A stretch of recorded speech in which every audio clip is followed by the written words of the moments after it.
Hey, hey, hey, love and light to each and every one of you guys. Welcome to the Dope Black Chick Podcast, your audio guide to releasing your dopeness. Hey guys, thanks for tuning in to this week's episode of the Dope Black Chick Podcast. So, here we are, man. Y'all, this was a really hard episode for me to do because there has been so much that I've wanted to say, but I've been so angry that I couldn't articulate it in a way that would sound better than kill them all, you know? Y'all know I think it was episode 59, My Black Rage.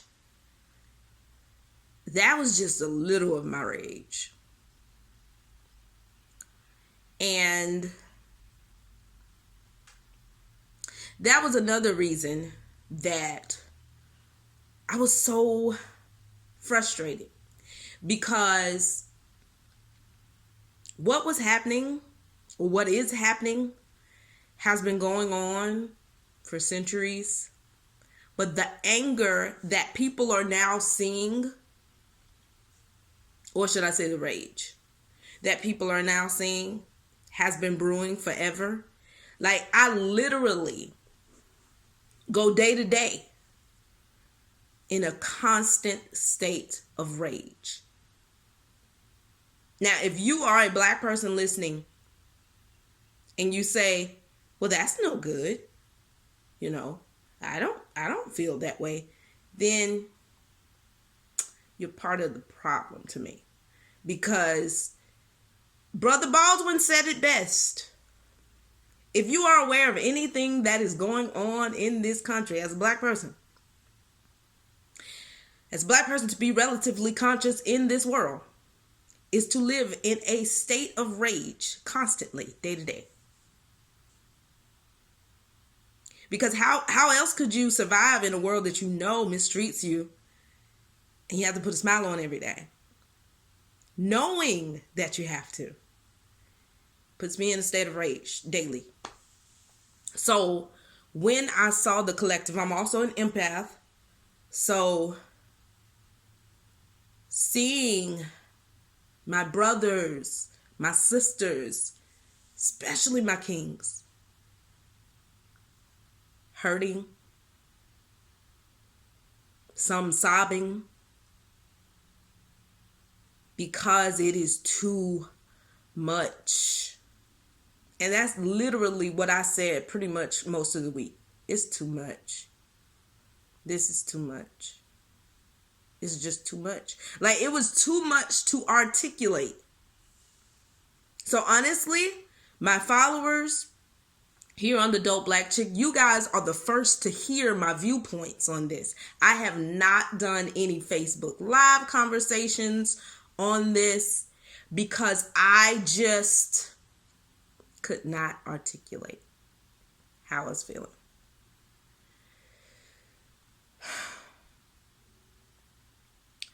I don't want to just focus on, the protests.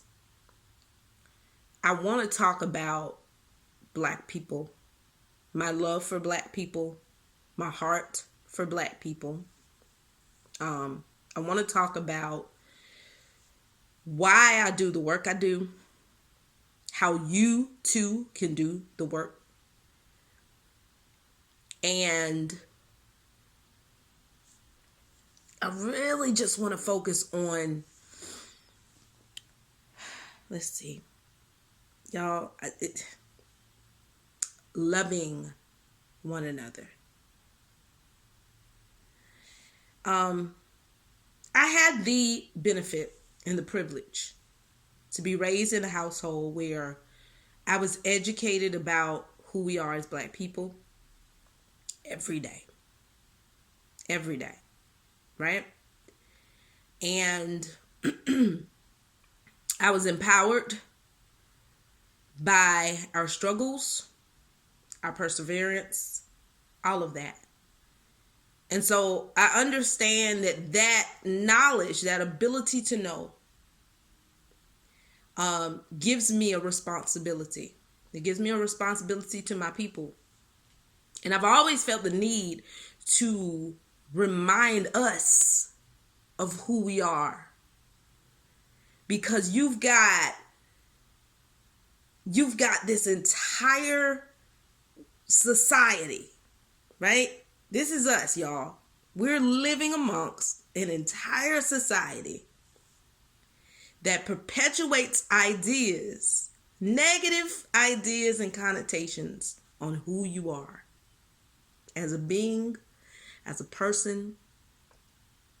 And so you can imagine the difficulty of growing, not only growing, thriving through this.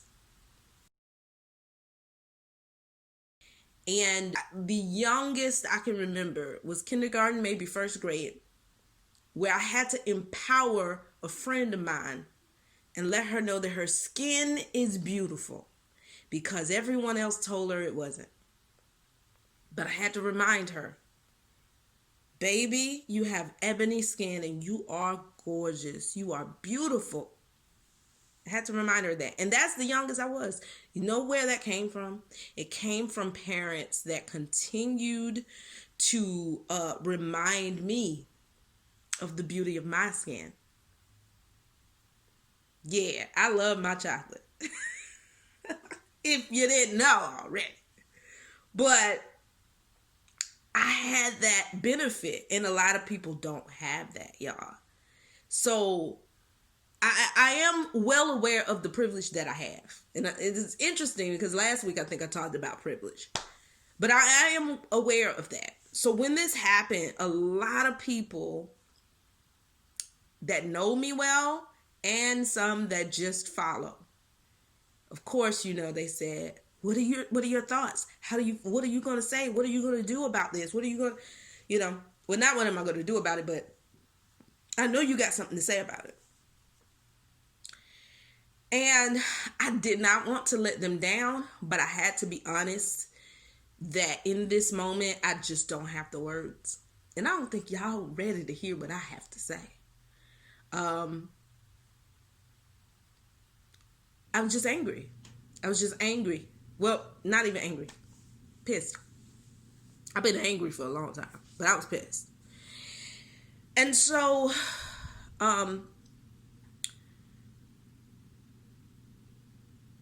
my brothers are amazing kings that the world slaps daily, right? And my sisters are resilient and they push forward and they love hard. And we too face the same, issues. So now you have a world that is looking at boiled over rage, right? And I do feel something's different. I do feel that something's a bit different this time. And I think most of us can pinpoint the different is the diversity that is, there in the protests, because usually it takes a while for the white people to get along with it, and say something. But this time it's not that way. But even with that, this is what I want to say to us. We have, I think, a lot of the things that we want to solve, and don't send me hate mail.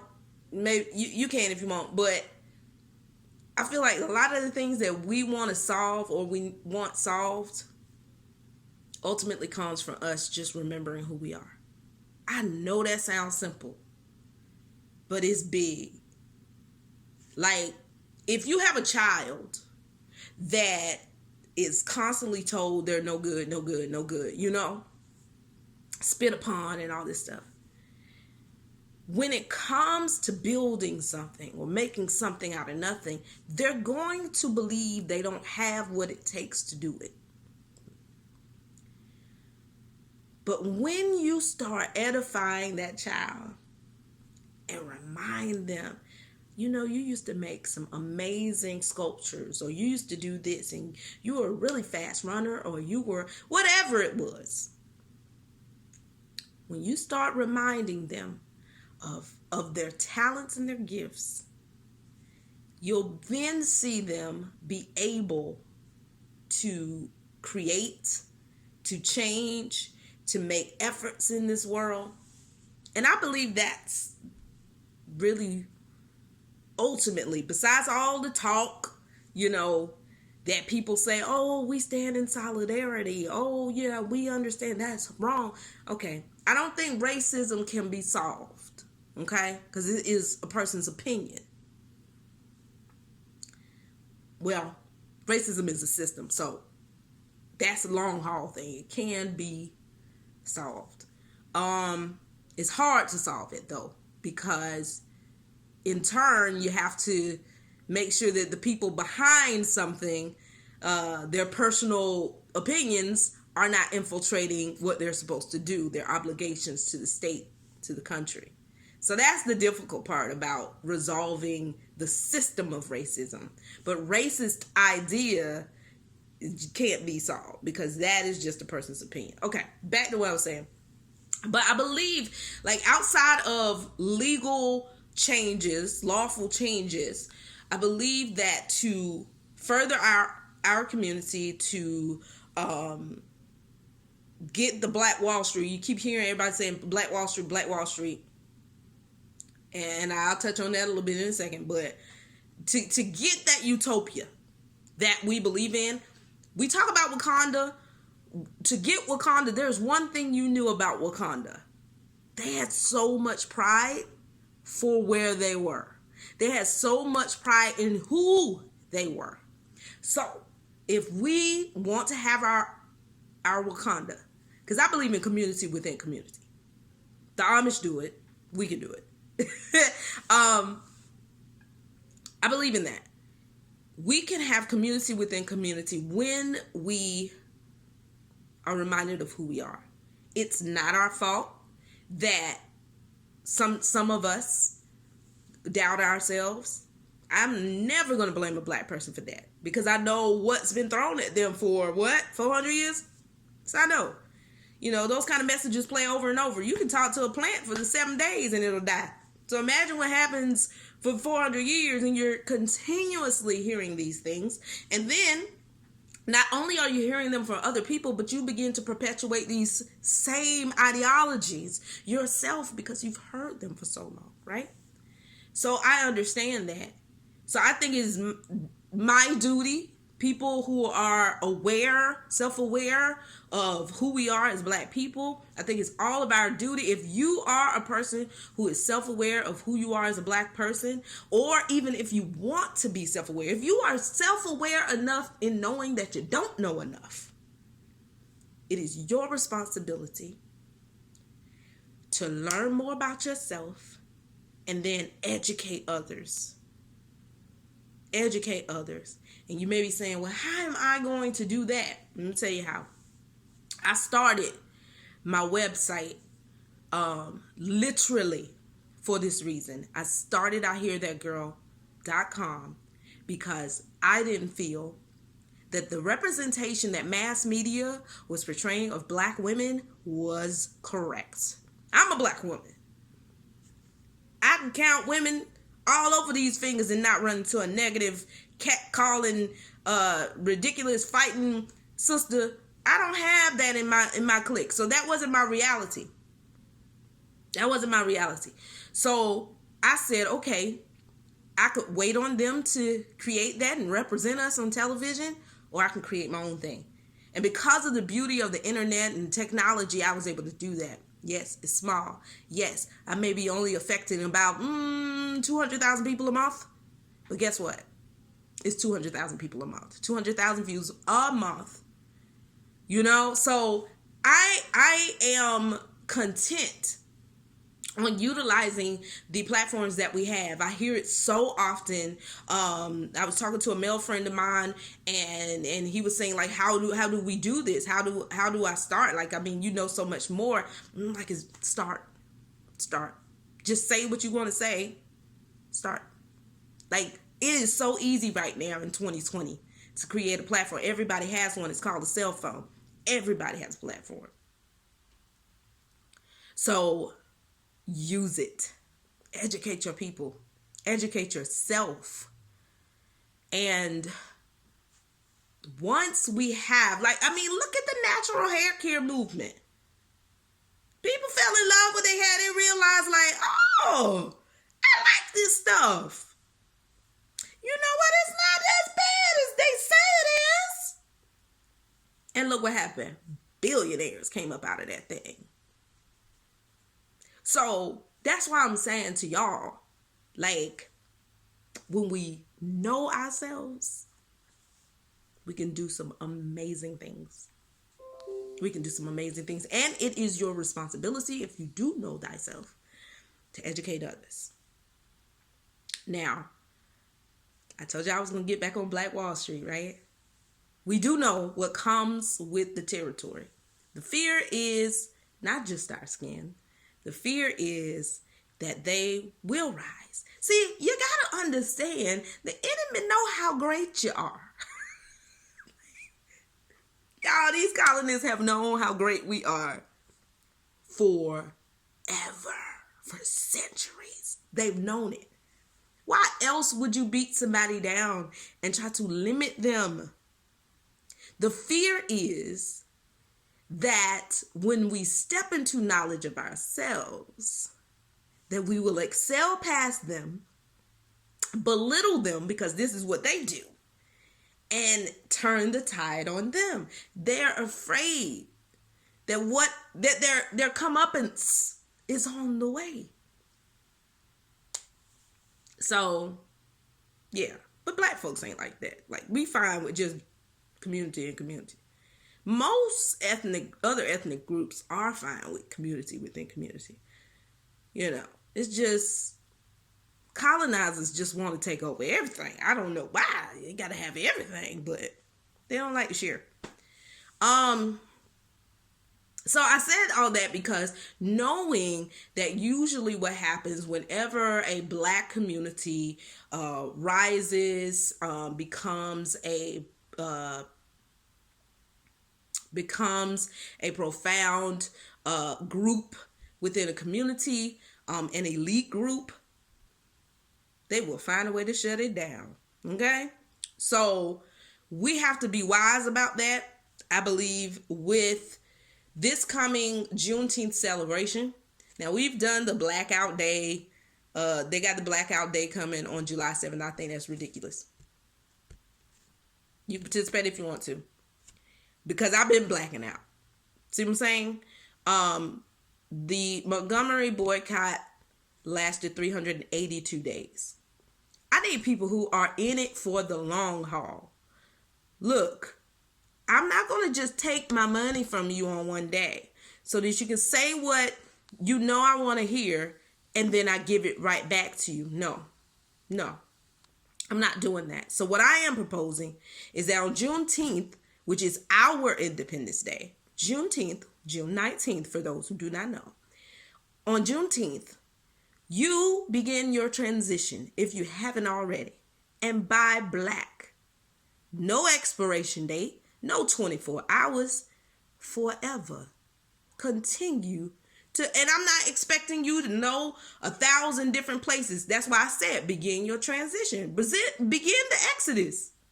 I'm calling this hashtag we out 2020. Like, ain't no blackout, it's a we out. We out. So begin spending your money with black businesses. You used to, go to a white dentist. Now you done found a black dentist. Go to that one. And start transferring stuff over. I don't expect you to know everybody immediately, but start actively looking for replacements for the things that you do spend money on that are black owned. And as they see that continual, gradual loss of money and funds, and our funds are going into our own community. No end date in sight, so they can't say, well, if we do this month, next month they'll be back with us. Nope. Nah. If you want my money, you're going to have to be better than these black folks. Yep, I said it. So that's real change. So I had to finish up on my iPhone. And let me just say that. So like I said, that is real change. And you got to be ready. You got to be willing to go for the long haul. That's what this is going to take. And honestly, I don't want to say or have the idea of shop black until. See, that's where we messed up to begin with. We were putting our money in our community until integration.